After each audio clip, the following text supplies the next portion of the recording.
Good day and welcome to Our Power is Within, a weekly podcast that I hope will inspire you to take your power back and discover beautiful sources of self-healing that resonate with your heart.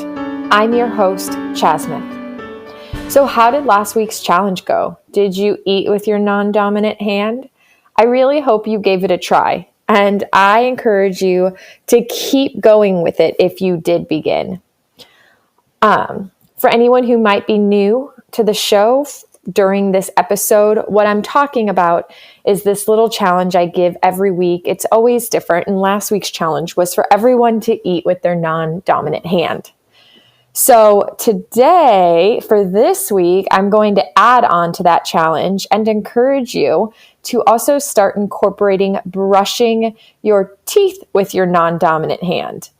The nice thing about eating or brushing your teeth with your non-dominant hand is that I'm not asking you to take any additional time out of your day.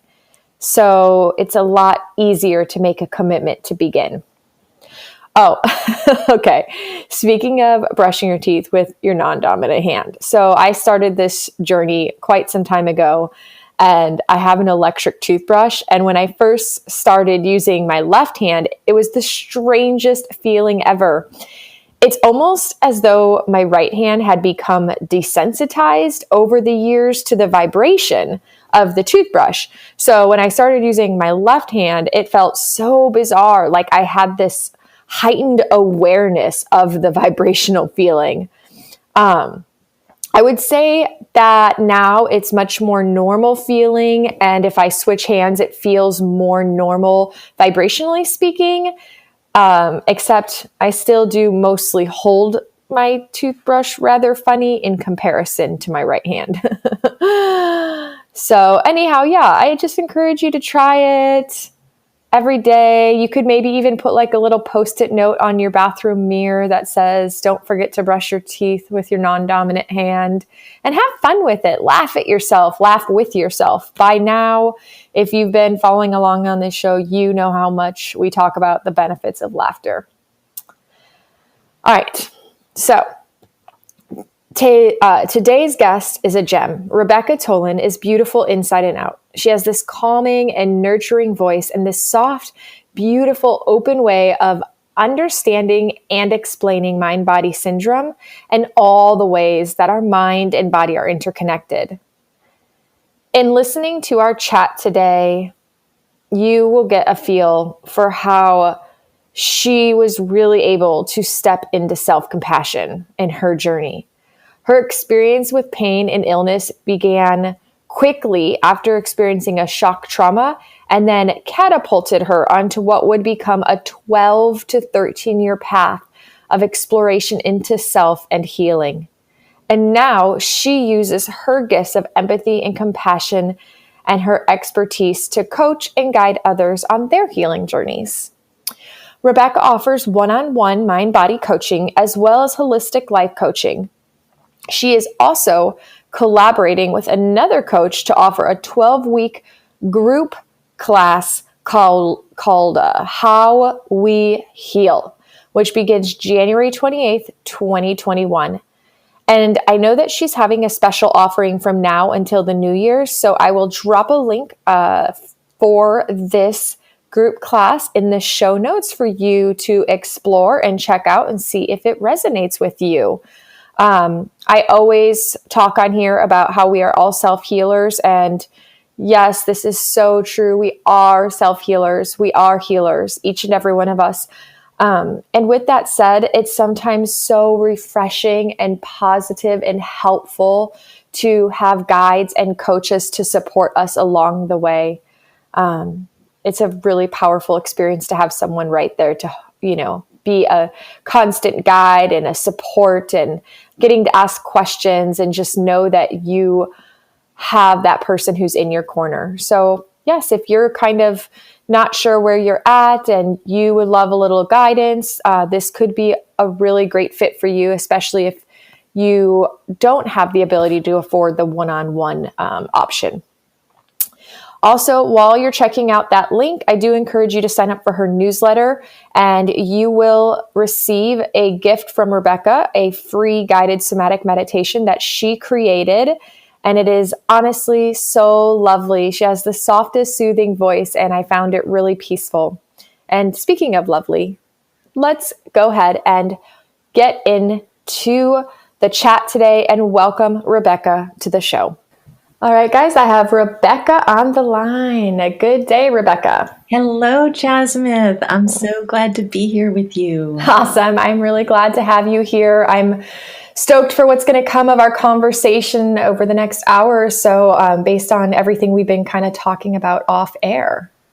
Oh, mindbody is one of my favorite things to talk about, and especially really taking our power back. So I'm excited to be on this podcast. When I actually just saw the name of it, The Power Within, I thought, this is so up my alley. Awesome. Yeah. It's funny because the name came about because there's something in my brain retraining program that I do called Rounds. And it's basically this self-guided experience where I talk out loud and kind of guide myself through this experience into a visualization. Mm-hmm. And I talk to my brain. And there's a part that I always say, I have the power within to heal. And there's this one day where I'm just thinking, oh my God, we all do. And it just got me really excited. And that's where the name came from. Oh, I love that, because as you discover that, you transmit it to other people.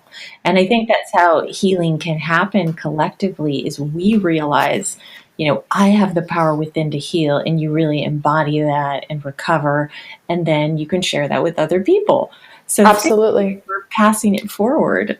Yeah, absolutely. And I know it's funny because it's something I think it's talked about a lot in this community, is that when the other thing that's so beautiful is that we all really do get to be the change in the world. And when we take on the task of doing the inner work and healing from within, we truly are creating a shift in the collective conscious, without even having to focus outward. So yes, I love that quote, be the change. And because we often project outward that we're going to change the world. And to me, the most powerful change is within. And whatever state of well-being, whatever state of awareness, whatever emotional state we're in, that's what we bring to the world. Absolutely. Yeah. Yeah. So we get to be game changers. Mm-hmm. I love it. So let's start out, if you're open to it, let's start out by you just kind of going into a little bit of your background and what you kind of went through in this world and what brought you to where you're at today as far as your healing journey and what you have, what you've kind of gone through to get where you are. Yeah. Oh, like all of our healing journeys, there's all these twists and turns. So I'll try to just sort of stick to the highlights. And I was a busy, active TV news reporter. I was traveling the world. That's what my career was. And back in about 2006, I was abroad. And I experienced a shock trauma. So it was actually a sexual assault. And I became really sick after that. So I managed to get back to the States, and I was so traumatized by what had happened, but I was really emotionally shut down. And what happened instead was I became very physically ill. So I was having a hard time concentrating or even remembering simple names. There was all that brain fog. There was flu-like symptoms, pretty much 24/7. Insomnia overnight, and I had been a great sleeper, almost like a premature menopause. I got hot flashes just overnight like that. I was only in my mid-30s. So I really couldn't function, and I went from being, a very active person to pretty much being confined to my house. It was terrifying, as you can imagine. I didn't know what was going on. It seemed like there were these viruses, but there was much more. So I went to doctors and more doctors and integrative, alternative, naturopathic, and the most common diagnosis was chronic fatigue syndrome. And my symptoms definitely fit that picture. Also, post-viral syndrome or fibromyalgia. I got a host of diagnoses, but that was pretty much the gist of it. And even naturopathic doctors said, you're pretty much going to have to live with this. There is no cure. It's mysterious. We don't really understand what causes it. As I went to more doctors, they would come up with high levels of Epstein-Barr or other viruses. Sometimes I would be told my mitochondria was impaired. And looking back now, although I know these doctors were trying to help, and in some ways it was helpful to have a diagnosis, right? So I could tell my boss why I couldn't come back to work. I think it scared me a lot more, and it really set me more into that flight, fight, or in this case, freeze response. Absolutely. Yeah, there's actually like a lot of belief that as much as we want that diagnosis, and I totally relate, because when you don't have it, it's like, how do I justify not being able to show up and do my job or do these normal life things? And when we do get the diagnosis, they actually say that the diagnosis itself can be a form of trauma. So it actually can cause more trauma to the brain, which is already, obviously in a hypervigilant state. Exactly. And at the time, I didn't realize that. And like most of us, I just sort of took whatever someone in a white coat said as, the word of God. Like, so therefore, I will not be able to live a normal life again. But there was something in me that always believed I could, because I have a rebellious spirit, and I'm a yogi. And even back then I was practicing yoga. So there was something in me that believed I could get well again. But when you're so sick, and so for me, this went on for years, that my healing journey, as I call it, was about 13 years. But about 10, 11 of those were these symptoms I'm describing, where I would really have to decide whether I could, make a meal or take a shower. Oh, yes. Really so common. Yeah, to my whole system. And then there were times in some years, maybe 5 or 6 or 7 years, where I'd get little bursts of energy and I could do a little bit of physical activity, but I would always kind of be kept in this bubble. Eventually, I was laid off from a career that I loved. I mean, I wanted to be a journalist since I was in 6th grade. I couldn't work anymore. So these are stressors. And it just so happened for me that in the first 6 years of this period, 4 close family members died. Oh, wow. That was more trauma. More trauma. And so these things just really impacted my immune system. And I still, at that point, was really looking at it as a physical condition. And so for whatever reason, it just keeps getting worse. Now that I realize what I do, as you're saying, these traumas were really flaring up the symptoms even more. Totally. And I mean, your nervous system was already, obviously in 2006, your nervous system was already saying, hey, alert, alert, we've had too much. Yes. We've already had too much. And I find it interesting. So even though your symptoms really strongly correlated to your shock trauma in 2006, at no point in those early years had you correlated or connected the dots, or had any doctor connect the dots? That is such a great point, because I look back sometime now just shocked that not a single doctor or even healer ever asked, was there anything stressful happening prior to the onset of this illness? Mm-hmm. I can't recall anybody asking that question or connecting the dots. And for me, I've questioned, why didn't I connect it? But as I've learned about trauma, and when we're in a frozen state, we literally can't connect it. It's just like an animal that's frozen, and our system's doing that to protect us from overwhelming emotions.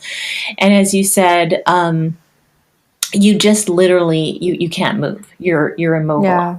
Yeah. I mean, when we just don't have the ability to process and think and analyze and articulate in the same way when we're stuck in the limbic system.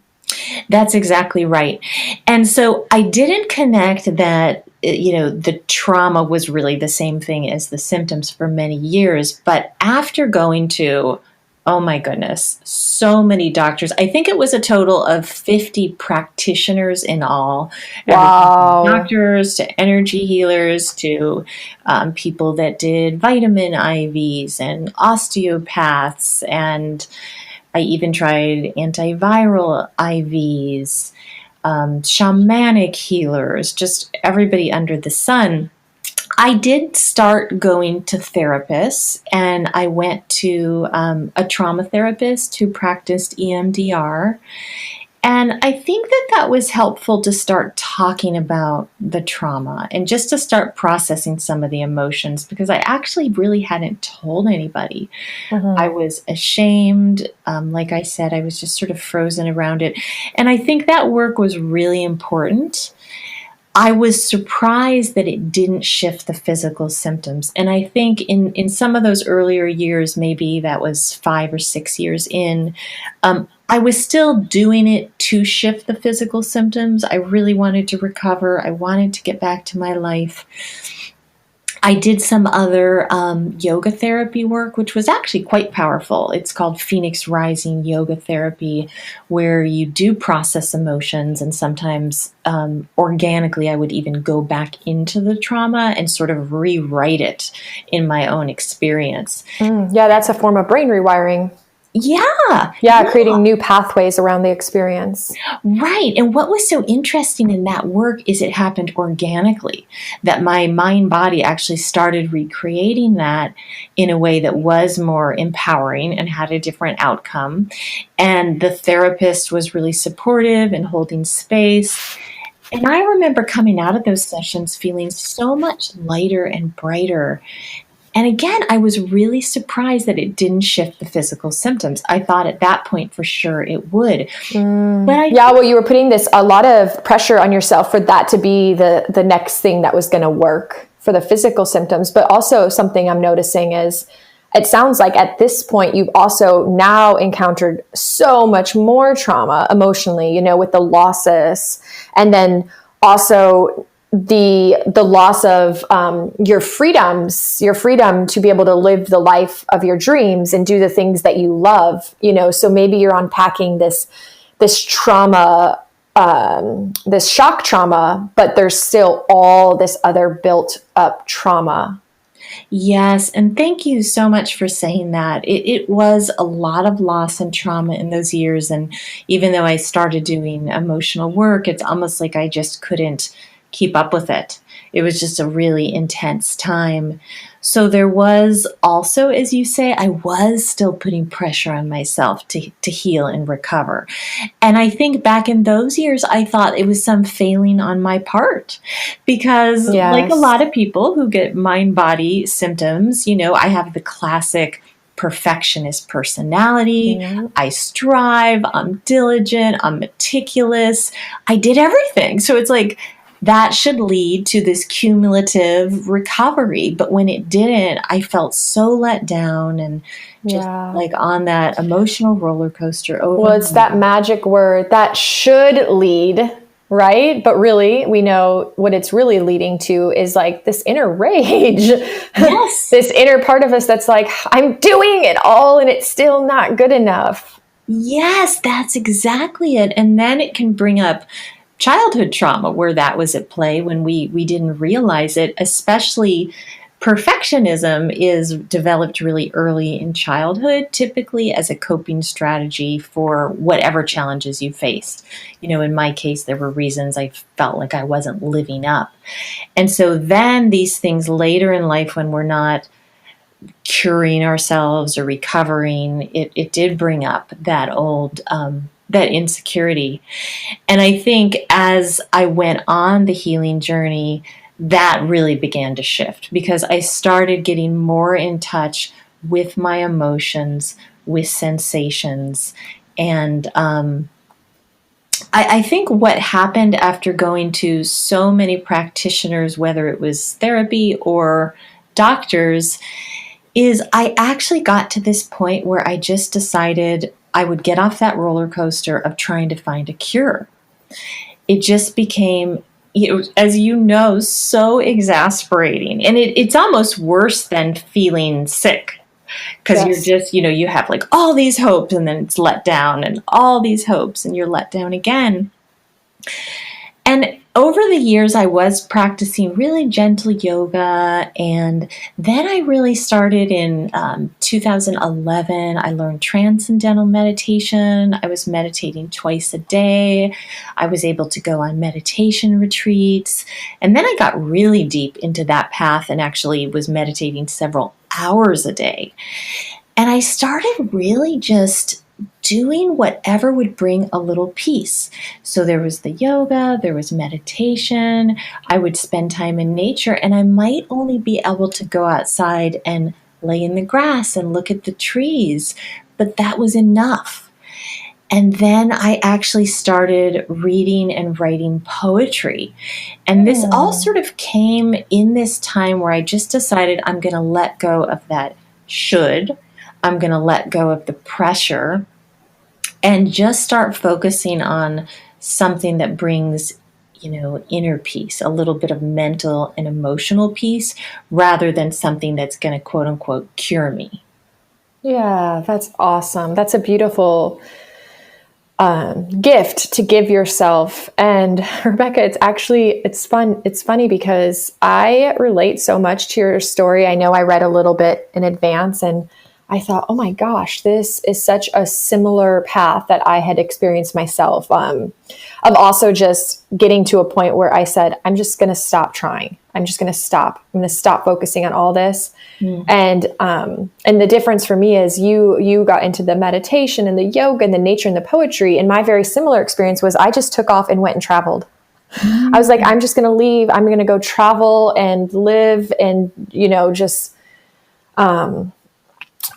be in nature and have different experiences and just focus on something else for a while. That is so interesting. And did you find shifts then, at least in your thoughts and emotions, I imagine, but also in your body state? So not the body. It actually got worse because there, that very sensitive, hyper vigilant limbic system that already perceives all these things as a threat in the world. If you go travel to third world countries, it's like got a lot of other things that are now like, oh, hey, but this could be a threat too. It's just the stories that it's whatever's in vogue and whatever is plausible to believe. Yes. But what it was for me, and it seems like for you, possibly you'd have to answer that, is for me, it was really stepping into this journey of self-love and care. That's what it was. It was despite the physical symptoms or these things that I was still going through, I was learning how to be with myself and love me for who I was and enjoy these facets of my personality and my interests and my desires, and very much also learning how to appreciate the simplicity. What, like how you said,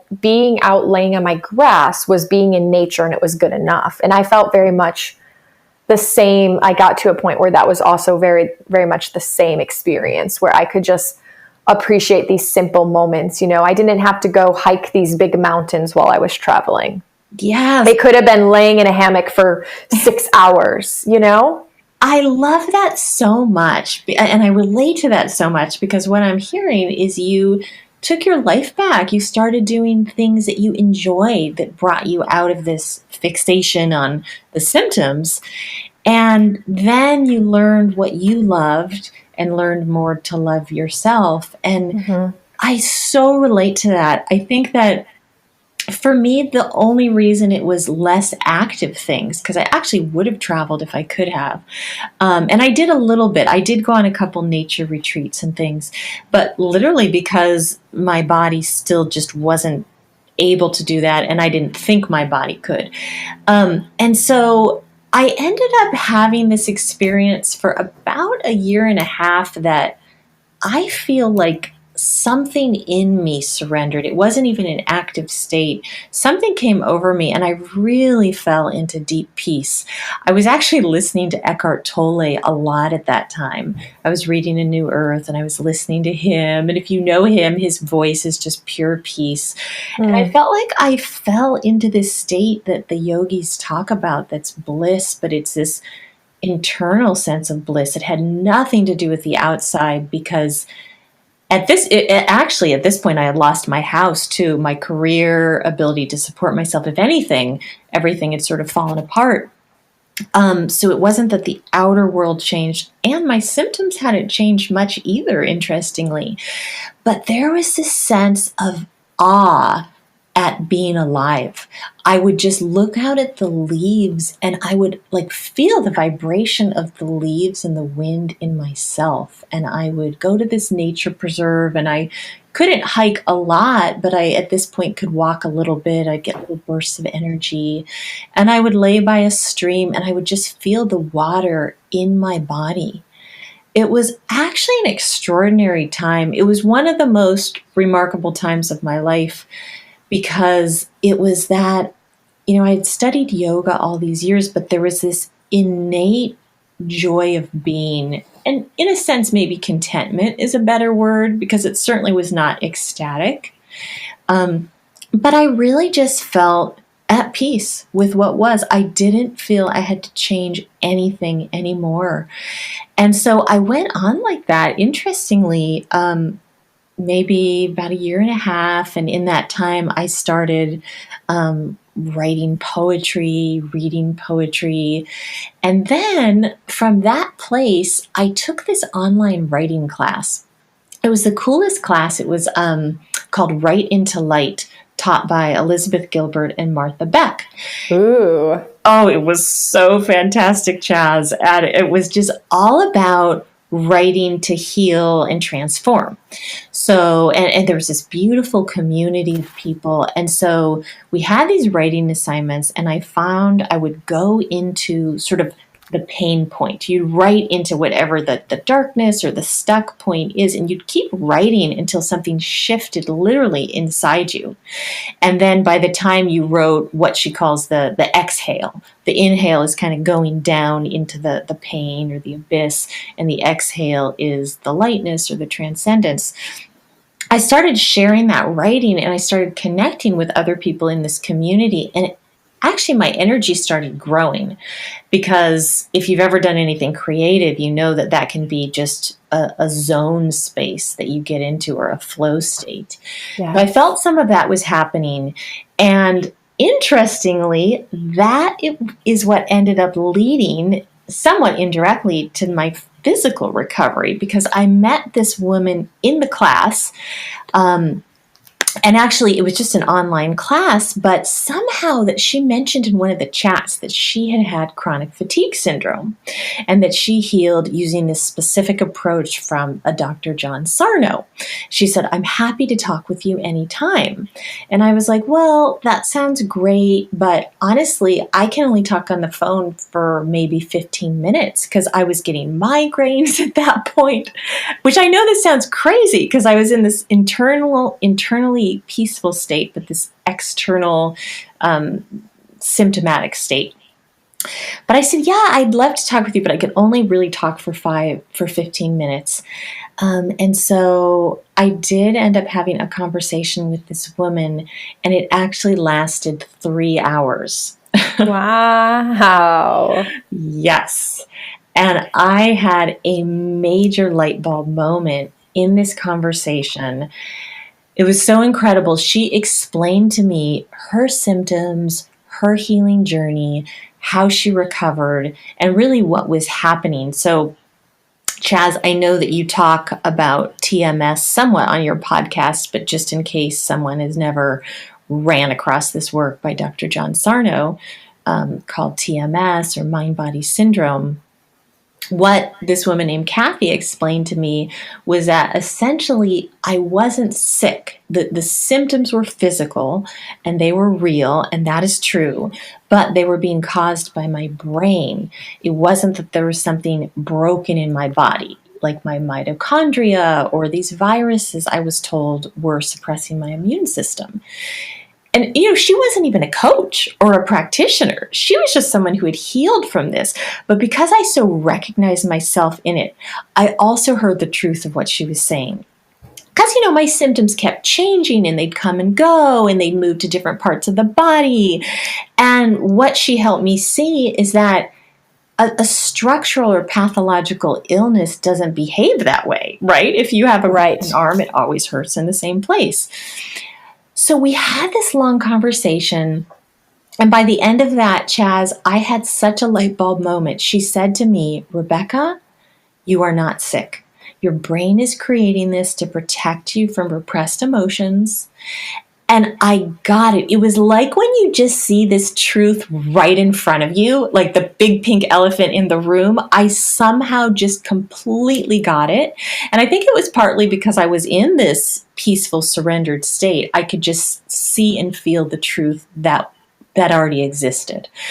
And I am not kidding you. I ran around the block like 10 times after that. I mean, I had been in bed feeling like I had the flu, and I just started running around the block. All this energy freed up in me. I went from that kind of freeze or even fight state into flight. And so I just felt so full of life, so full of joy. I completely got what had happened, and there were many more stages to come, but I'll just say that was such a turning point in my healing journey, as you can imagine. I can only imagine that you had this surge of energy, and the ability partly to run around is also because you were in this space where you were basically given permission to not be afraid anymore. So if you're like, when we have fatigue and different issues, we're literally counting energy units. Like you said, am I going to shower today, or am I going to make a meal? And when a lot of it is like fear. It's fear of, if I go do this right now, I won't have energy for the rest of my day or energy for other things. But when all of a sudden this like kind of blanket of fear is released, it's like, oh, hi, I have a surge of energy because I don't have to be afraid of running around the block because I'm okay and I'm going to come home and I can still do the other things. Yes, exactly. It's like she freed up me from all this fear. Because I literally had been told by doctors, like, be very careful. You have adrenal exhaustion. You could overdo it. You could overextend it. And somehow just hearing her personal story, and it was so similar to mine. It was absolutely crazy. It lifted that blanket of fear. And I think that like the energy that was frozen in my system became unfrozen. And so I just was on top of the world. I didn't just feel energy. I felt joy. I also felt comfort in my body for the first time at that point, it was probably about 12 years or so. Wow. Yeah, it was incredible. It's like, wow, I love being in my body. What has just happened? And all it was a shift of knowledge. It was really seeing the reality, right? That I wasn't actually sick. Like you said, Chaz, that I couldn't harm myself by running or doing things that I used to do. And I realized that this was just a pattern that was created to protect me from really overwhelming emotions. Yes. Wow. Liberating. That's a whole new form of liberation and freedom. Yes, total liberation and freedom, because now there was this sense of physical liberation, but there was also the realization of what I had at least imagined, if not believed all along, was that we all have immense power to heal. And it's just a matter of really tapping into it. and realizing the truth of that. So I was feeling that course through my body. I was so grateful. I was like, I'm going to go back out in the world and share this. And what started happening, though, within a couple days was the symptoms started coming back. Yes. I was Right? going to say, so we got this surge of energy, but the work is not done. That is not the end of the story. As we know, the story is always continuing. But that was enough of a breakthrough. So I was a complete believer. I was like, who is this Dr. Sarno? I want to learn everything about him. Now, interestingly, I had actually read Healing Back Pain some years ago to help my mom who had back pain. And I really resonated with his ideology. But again, I didn't see how it really related to fatigue. So when the symptoms started coming back, I actually contacted Dr. Howard Schubiner, who's just a wonderful doctor in the field, and just asked if he had suggestions for a therapist or somebody like that. And it wasn't coming from that place that we were talking about, Chaz, where I was now dependent on another practitioner. It felt very much self-empowering, but I wanted a little more help. And I tend to learn really well through interaction rather than reading books. I did go read Dr. Sarno's books, but then I started working with a mind-body coach who was also a physical therapist, but he actually moved to mind-body coaching because it was so much more effective. So over the next about 8 months, I started working with this coach to really better understand this philosophy, really get the knowledge that I have learned neural pathways in my brain, and they've just been created to protect me from these overwhelming emotions, but I'm completely safe. There is literally nothing wrong with my body, and even when the symptoms come up, there's nothing wrong physically with me, but it's just an old learned neural pathway. So I really got that knowledge. And then another really important piece was learning to feel sensations and emotions in the body. So even though I had done that earlier trauma work and I did feel some emotions, I still really wasn't embodied. You know how you can have like even a meltdown, but you're really not feeling it in your body. You're still kind of disassociated. Yes. Yeah. So I really wanted and needed to learn how to be physically in my body. And we did this really powerful work together. And then I would do it every day and every night by myself, where I would just track different sensations in my body with curiosity. So what is fatigue? It might just feel like this heaviness. It might feel like this darkness. It might feel dull. And I would just track that in my awareness, usually in a certain part of my body, sometimes sort of generalized, and be with it. And often it would shift and turn into an emotion, and I would have some kind of emotional release. And I started feeling like I was actually now interacting with the raw energy of both the trauma itself and the symptoms. Wow. Yeah, and I realized these are actually the same thing. So with any kind of somatic work, and I'm sure you've done quite a bit too, it really is being with the energy in the body. To me, that's sort of going to the source. But it really helped me to have a sense of safety, knowing that it was okay to do this, knowing my body was okay, working with this person named Jim Prusak, who's just a wonderful, compassionate, soothing presence, was really helpful. And then I would listen to these audio recordings that he made every single night before bed, because insomnia had been such a major issue for me. And I felt like I was literally reprogramming my brain as I would drift off into a subconscious and unconscious state with these messages that I'm safe and I'm okay. It's safe to feel emotions, actually feeling the emotions in my body. What I now understand too is as we feel emotions in our body as well as physical sensations, we grow new neural pathways in the brain. And that increases our capacity to feel emotions, both, repressed emotions from the past, as well as just the everyday emotions that come up as we live life. Gosh, that's so good. Yeah, that's so true. Because you're literally yeah, you're rewiring these neural pathways, and then you're strengthening your brain's ability to connect the dots to, the mind, body, and the somatic experience of the emotion. Exactly. And as you're feeling sensations in the body, even if you're just sensing your breath, because that can be a good entry point, you're really sending signals to your nervous system. I'm paying attention. I'm safe and okay, but you're doing it in a somatic way. So then your brain and your nervous system don't have to send such strong physical symptoms to try to get your attention. Because ultimately, these symptoms are trying to get our attention. There's a part of us that's scared or angry. There's unresolved conflicts, and it's really trying to resolve those.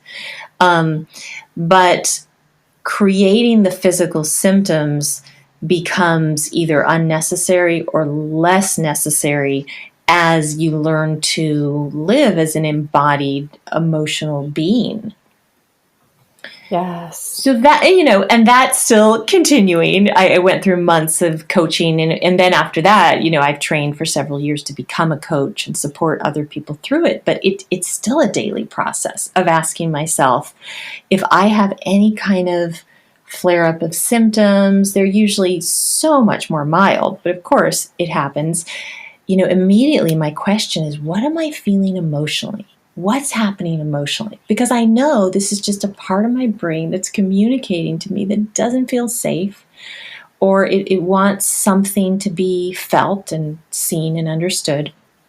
And then I just really pause and just feel that sensation in the body. Or, of course, I wait for a time when I can do that later in the day or at bedtime or something to try to really process that. So that emotional piece was really important. And then I'd say the third pillar that I worked on for those months was re-engaging in activity. So in some ways, Chaz, you were talking about that earlier by just going back out to travel because that's what you wanted to do and that's what you loved. Although you were doing it in a different way. I was still really scared to engage in activities again because I had years where if I would just talk to a friend in the evening, like anything that I basically perceived as stimulating, that it would cause insomnia. And then the next day I'd feel like I had the flu. And so there was a lot of fear over engaging again in activities and especially at night. And so I just worked on little baby steps, like I'm going to actually talk to a friend and I'm going to go out and even meet a friend for dinner.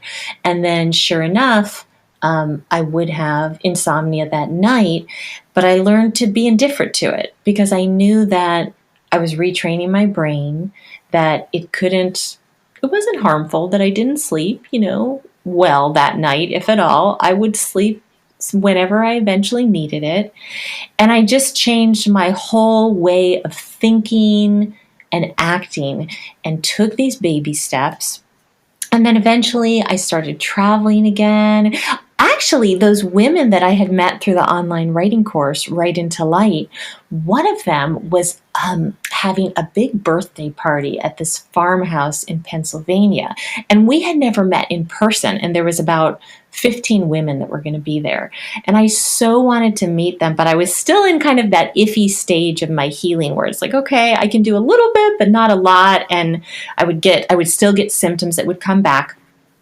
And I finally just decided I'm going to take that trip. Well, flying had been a trigger for me. There was a lot of different triggers, kind of not having control of my schedule and food and all that stuff. But I took that trip and I just didn't care about the symptoms. And sure enough, some of them came, not that bad, but I had the time of my life. Oh my gosh, it was just the most joyous 3-day love fest. We were all just so happy to finally meet because we had shared so intimately through writing and bearing our soul. It was really a joyful thing. And that was another turning point for me where I realized I can really do whatever I want at this point. I got this. Yeah, that was a huge to really promote. Exactly. You do. You have to, it's action oriented. We have to think greater than we feel. And to really retrain those neural pathways, we actually have to act, because every time that we play it safe, we're basically giving we're feeding into those pathways of the fear that we don't have the energy or the ability or the health to do these things. So when we take those, like you said, baby steps and start acting, yeah, it totally redefines the brain's perception of what's happening and what we're capable of. Yes, I love the way you put that, because it's like we can talk to our brain and teach it this is safe and okay, and I can travel and I can do whatever I want. But it's also watching what we do. Our brain is watching our actions. It's part of that whole kind of ecosystem. So when we actually follow that up with actions, and you are just living the way you want with indifference to the symptoms, then I found the brain really gets on board. It's like, okay, she really means it. Yeah. And I think the key word you said there is the indifference, because that's a huge part. That's where the power is at, is when you're indifferent to the symptoms because you know that they're going to come and go and they don't have the power over you. That's when you can really start acting and getting through these choices. Because I know that until you're indifferent about the symptoms, because had you gone on that trip, even a year prior, and you didn't reach that relationship of indifference, maybe then had things flared up, you could have gone down this like worry spiral of how to manage everything, versus if it comes up, you're like, cool, I'll just work around it. I'll make it work. It's no big deal.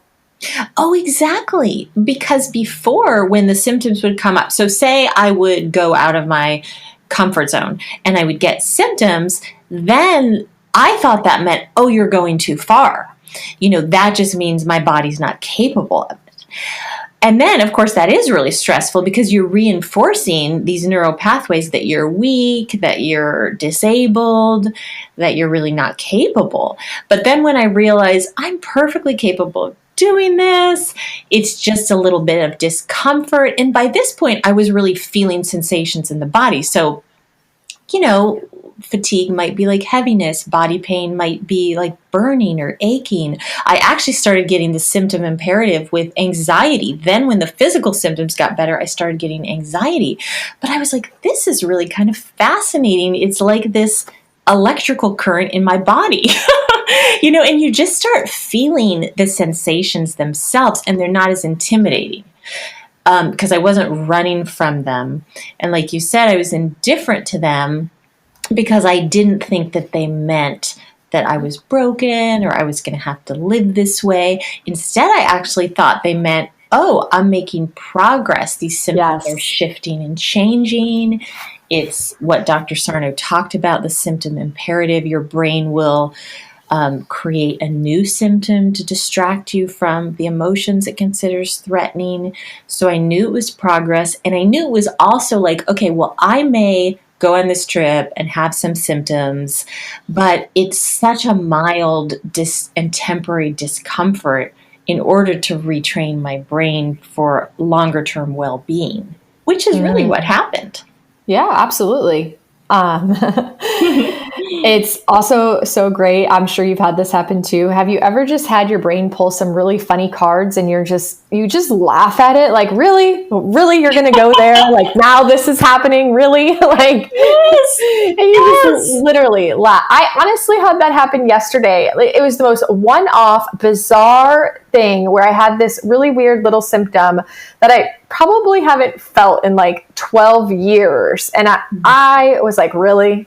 Because I'm not giving you any power. This is where you're going now. Really?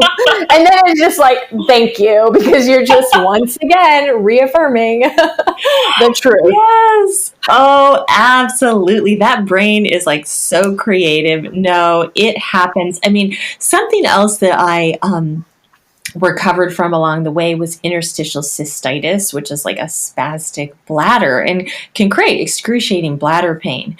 And earlier on, I had had urinary tract infections, and that came after the trauma, not surprisingly, because, all that trauma sort of trapped down in the pelvis. But then I started getting this interstitial cystitis, which is complete mind body. They can't actually find any source or cause for that particular condition. It's the same with irritable bowel syndrome, really.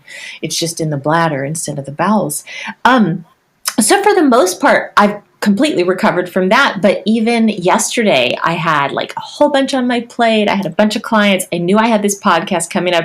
And suddenly, like, I just start getting these spasms in my bladder. Like, I have to go to the bathroom every half an hour. I'm like, that is so sneaky. Yes. But it's just, So it's just this part of me that got a little stressed, got a little nervous, and I'm just, they're present with it. I also really think of it as just soothing a child that just needs to be supported. It's like there's a part of me that's scared, and I just need to explain we're safe and okay. And sometimes I kind of check in with myself and see, do we need to adjust anything? Am I going back into pressure mode where I do need to take something off my plate? But more often than not, it's just reminding myself I'm safe and okay. And maybe taking a couple moments just to feel into the body. But it is amazing how our brains can create these symptoms just like that. I was thinking of how we get these learned associations, right? So say people get back pain every time they ride a bike, they think it's the activity causing the back pain, but it's mostly, in most cases, a learned association. I had this funny thing happen the other day. I mean, it actually wasn't that funny, but I had gotten some upsetting news when I was eating breakfast. And at first, it just caused a little stomach upset because I was like, oh, I don't want to be thinking about that as I'm eating. And then the situation passed and it was no problem. It wasn't really as serious as I thought. The next morning, I'm eating breakfast and I start getting a tummy ache. So in the past, I would have been like, oh my gosh, what am I eating? What's going on with my stomach? But right away, I'm like, oh my gosh, that is so sneaky. My brain had literally like learned, wait, something happened at breakfast that was a little bit concerning. So it was trying to warn me again, wait, watch out for whatever that thing is. Because, we're really talking about the amygdala and the more reptilian part of the brain that doesn't always differentiate stressors accurately. Right. Yeah, absolutely. It can get very scrambled. It can get confused. Yeah. So I just kind of laughed. I'm like, it's okay. And then I knew, like, as soon as I recognized, oh, this is mind body, it went away. Yes, absolutely. I mean, they say that you can literally develop a food sensitivity because of some unknown moment in your past. It could have been childhood at any point in your life where you heard like hard information or had an emotion or something that the brain perceived as threatening at the exact time you were eating that food. And then literally you create this food, quote unquote, food sensitivity when all it was the brain associating the emotional experience at the moment you were eating that food. Yes. I love that you give that example because we're often not making those connections. But when I did some trainings with Dr. Howard Schubiner, who's sort of taken the reins over from Dr. Sarno, he doesn't really believe in food sensitivities. So, of course, he believes in food allergies. I mean, if you have a bona fide allergy to peanuts, or like celiac disease where you're actually allergic to wheat, that's one thing. But he pretty much thinks all these food sensitivities are TMS or mind body, where it's just become so vogue to be gluten-free that actually our brain will use that as an excuse, and it may create a reaction when we eat gluten or wheat. But it's actually a conditioned response or a learned association.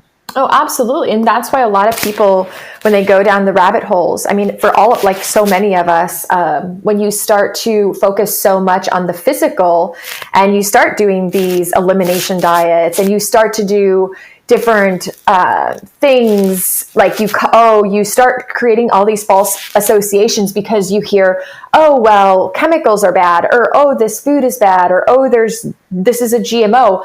It's like all with good intention to help us. But the truth is that the more we start to eliminate like if we think we're gluten intolerant and we eliminate gluten, it's so common that down the road, just a little while longer, now that person probably is also having an intolerance to dairy. Yes. It's just, it builds and builds and builds because we are reinforcing these pathways, creating a stronger false association.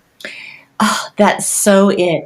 And really, these things all just serve to distract us from the underlying emotions. Yes. Yeah, they're all distractions, whether you're really focused on diets. I mean, I was on this anti-candida diet for 2 years where I was only eating vegetables and protein. Like, I wasn't even eating carrots because that was too starchy. And actually, I was never so bloated as then. And I think it was because I was so afraid to eat anything because this doctor had said, you literally can only eat, protein or vegetables or else it's going to flare your candida. But that diet never really helped me. Now, I will say, and I imagine this has probably happened with you, as you do come into a closer relationship with your body, and I practice yoga and I love being in nature, I found that I naturally just eat foods that are nourishing and healthy to me. I mean, I tend to crave whole foods and a lot of plant foods, but it's more coming from what my body wants. And, if I eat gluten, it's fine with that because I was craving that. Yeah, absolutely. It's all about balance. And I look at it always as coming down to freedom. I eat most foods that help me feel nourished and that I connect with. And sometimes I want to be able to go out and eat the ice cream. Yes. That can boost boost our mood. And so it's like you want to be able to choose foods for the right reasons. Like, I want to eat this salad because I find it delicious and tasty and nourishing, not because I'm so afraid that if I don't eat the salad, then I won't be healthy. Exactly. And I think one of the things that I still take with me from my healing journey was I studied and started practicing Ayurveda, which is really this holistic science that comes from India, sister science of yoga, where you're living in harmony with nature and with the seasons. You're really eating with the seasons. And I find I so enjoy that, like eating foods that are being grown just naturally coming up from the earth and eating whole foods just because it is nourishing. Yeah, but not because someone told me to do it. Because if you're eating something like with resentment or fear, that's going to have a bigger impact on your digestion. Absolutely. And that's the difference is if you're in chronic illness and you find Ayurveda and you follow it because you're following it because of this drive to just heal, and you think, if I don't eat this way, then I can't heal, and I have to eat this way in order to heal. That's so much pressure. Mm-hmm. And I mean, if the whole point of the brain is to kind of protect us and soothe us, that's not very soothing. So then the brain has to work even harder versus if I just show up and, like you said, yeah, I really actually, because Rebecca, actually, I really enjoy eating seasonal foods too. That doesn't mean I don't ever eat like a food, say my favorite food that's I might eat year round, but sometimes that's okay. And then sometimes it's also okay for me to say, man, I really enjoy changing up the micronutrients and nourishing my body differently throughout different seasons, but it's not a place of fear. That's it. I really think, how we eat, meaning our emotional state when we eat, is at least as important, if not more so, than what we're eating. And by the way, I actually consider chocolate a food group. So don't think that I'm just eating this totally pristine diet. But it's really like everything. It's like you said, we want to basically change our relationship to the pressure and the fear. So as we turn down the fear and we realize that we are capable and we are resilient inside ourselves and we tap into that innate source, things tend to go more smoothly with our bodies. We tend to feel better with our bodies. But in the very moment, we feel better in our minds and our hearts. Right? It shifts our mood in this very moment. And that's what we really have control over. Absolutely. Yeah. It's even, I was going to say, even on the food eating thing, it's very much, all of this is also applicable for anyone who's dealing with emotional eating or, emotional, like eating disorders or trying to lose weight. It's the same thing to I can't, like, I'm not like somebody who wants to lose weight so bad, but they're just living off salads and being so restricted and limited, and they're approaching it from a fear-based or this feeling, this story that they've created that if they don't eat those things, they can't lose this weight, versus eating it because they learn to enjoy it and love. I always say love isn't a verb is an action. So these little choices, like the food I put into my mouth, it's an act of love. And so it's like honoring that love. Yes. I mean, it really boils down to love. I took a really wonderful training after my recovery with someone named Abigail Steidley. She actually goes by Abigail Morgan now, but she has a mind-body magic coach training.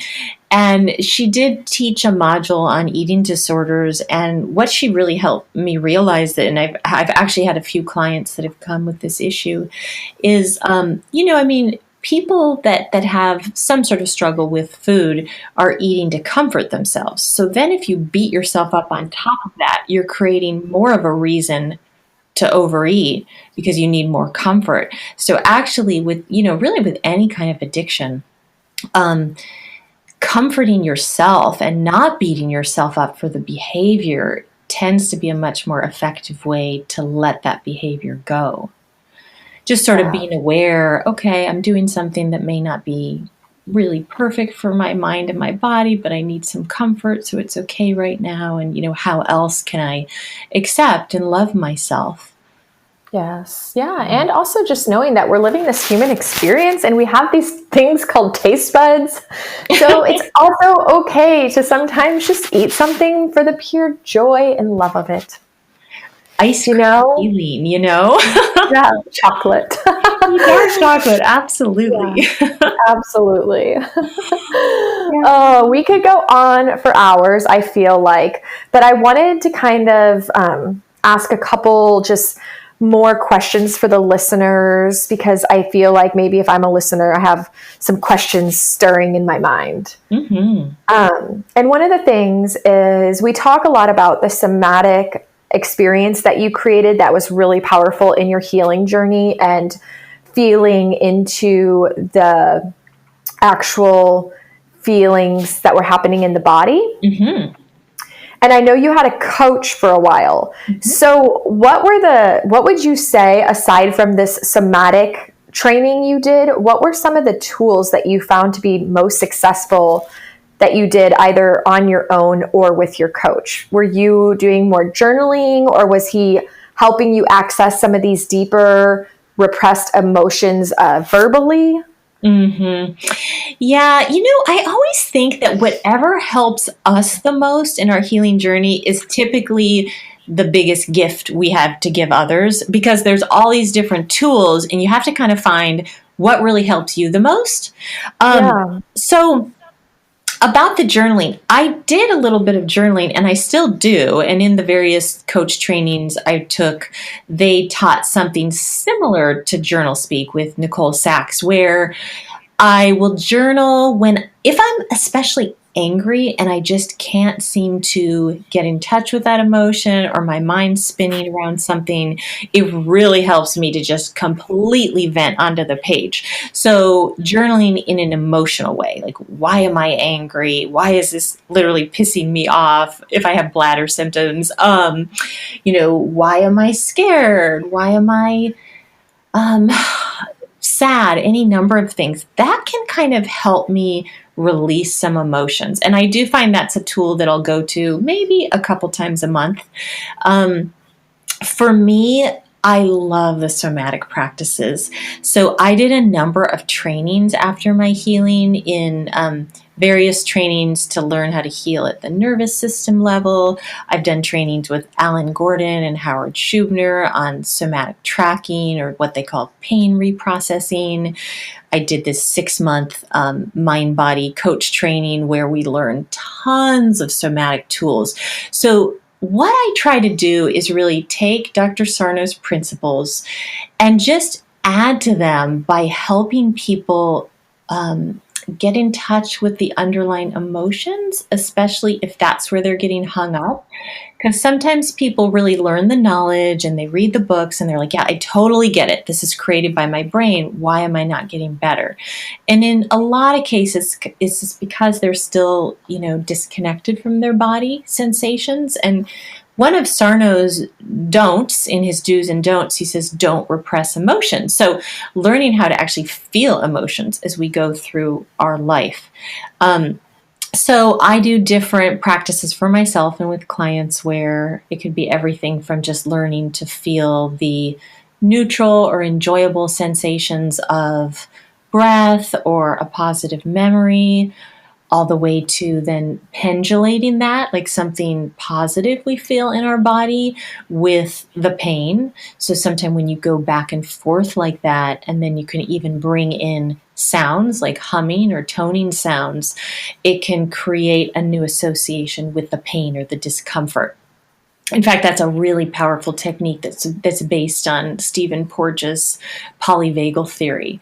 So I use that with myself and with clients.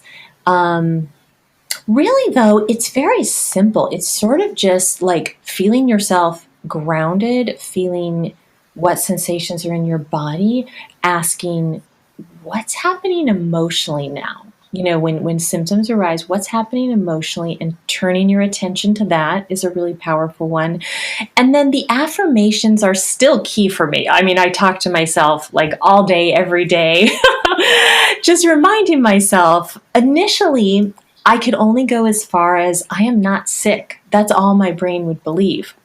But now it's like, I'm resilient, I'm strong. If a symptom comes up, just reminding myself, my brain's just creating that. It'll go away, it'll pass. I'm going to get back to the work that I want to do or the play that I want to do. And actually, on that note, I think something else that's really important is play. Is rest and play, like really finding enjoyment in life again. Just following what you love. I'm a big advocate of balance, so I love the work I do now, but I really have a pretty balanced life. So I take time to just do the things I enjoy too, which not only helps my health and well-being, but I really think it helps me be more present to clients. So that's kind of a whole bunch of stuff. But I think they're all really important pieces for me. And I know some people will heal primarily through journaling. And if that's what helps, wonderful. I think you kind of have to find your own toolkit. Yes, yeah, experiment and play with it and see what feels right. Yeah. But there's definitely, like you said, some fundamental principles like, elevating your mood, speaking to yourself, playing is so important for elevating the mood as well, and just coming back into self and being present and allowing that inner child to not only have the voice she needs to have to express these repressed emotions, but to also just be a child and play. Yes, that's it. Right. And, as I went through this journey, I did start hearing from my inner child, particularly as I started pausing and feeling into my body. I would hear from her that she wanted to be heard. Sometimes she wanted to play. So it really is coming back into this more embodied, empowered way of living. You and I were talking before the show, Chaz, about something I think just really excites me and is so important, is that as you actually tune back into your body, you sense your own intuition, through the gut instinct or however you experience it. You sense your own wisdom and your own guidance, and you're able to really live life in a way that's true to you. And so no one else can tell us that. You can't go to a therapist or a doctor who knows what your journey is. I'm sure, Chaz, with this podcast, like it was something you knew within yourself. No one else can sort of tell you the formula for what's going to be your life purpose.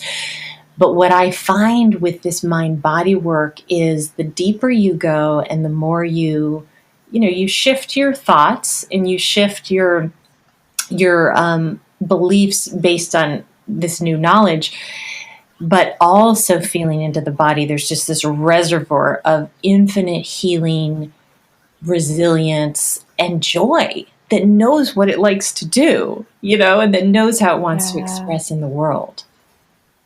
Yes. And the more, yes. And like you said, the more that we do the work, the more we come into that truth. Yes. Mm-hmm. Yeah.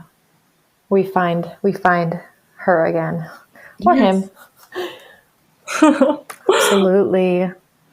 I love it. What would you, what would your advice be? There's so much, I know, so much, but if you had, just as like a kind of like final thoughts, final words for anyone listening, wherever they're at, whether they're already kind of doing the work and having some results, or whether they're just, they stumbled upon this and they're in that, kind of hopelessness phase. Like, what would be your words of wisdom or your advice that you would, your message that you want to share with the world? Yeah. Take your own well-being back into your own autonomy. So my tagline in my business is be your own medicine. I truly believe we are our own medicine. And so if a doctor or a practitioner or anybody at all has told you that you have something you're going to have to live with, that you can't get better, don't let that define you. All that means is they don't know how to help you. That's literally all it means, but you know how to help you.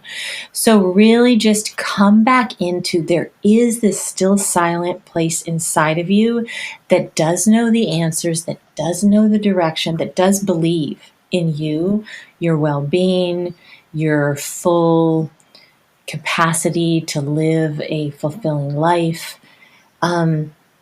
Just do whatever you can to come back into that. And you'll know by your body. So say you like taking a walk in nature, you'll notice because you'll feel more at peace. Or maybe you want to journal and you may notice a release from that. Or as with Chaz, you enjoy traveling. So maybe you'll notice an enthusiasm in your body. Just follow your body. Learn this knowledge and know that there is a part of you that is safe and well in this very moment, and you can continue to expand on that. And as you recover your well-being, you really will recover your authenticity and your spirit. Yes, absolutely. Beautifully said. And I really love your tagline, be your own medicine. Speaking of taglines, can you share with the listeners what you are up to in the world these days? Because we've talked a little bit about the fact that you are coaching now. So what does that look like? What are you coaching? Is it just one-on-ones? Do you have any group programs? And how can people find you? Yeah, thank you, Chaz. So my website is RebeccaTolin.com. It's just my name, which is RebeccaTolin. And you'll see all kinds of, all kinds of information on mind-body resources, videos. You can just go on the resources and media page to learn more about this technique. I have one-on-one programs, Be Free from Fatigue and Pain, where I work with people specifically who do want to recover from a physical ailment, but also really embrace this inner healing journey and using this work as a portal to more self-awareness. I'm also a life coach, so I work with people on anything that they bring in, but my approach does tend to be more embodied because we have this infinite reservoir of guidance in our body, and helping people really be more authentic and live fully in the world. Right now on my website, you'll just see one-on-one programs. You can also sign up for my newsletter, and I send out blogs and mind-body videos and cool things like that. I do have a group class coming up in January. It's not on my website, but I'll announce it soon that way or through my mailing list. Awesome. Awesome. Yeah. Do you do any somatic coaching? Do you help people to tap into the connection to the actual emotion in physical form?